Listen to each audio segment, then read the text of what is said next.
জীবনের ভিড়ের মাঝেই শান্তির খোঁজ, আর সেই শান্তিটাই আজ শুরু হলো এই ছোট্ট সাদা ফুল দিয়ে।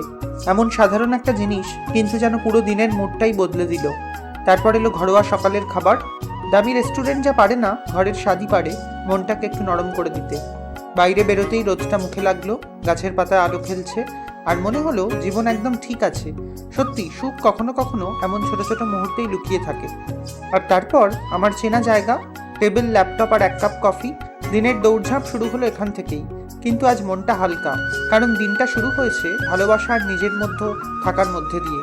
হয়তো সাধারণ একটা দিন, কিন্তু এমন সাধারণ দিনগুলোই সবচেয়ে বেশি মনে থাকে।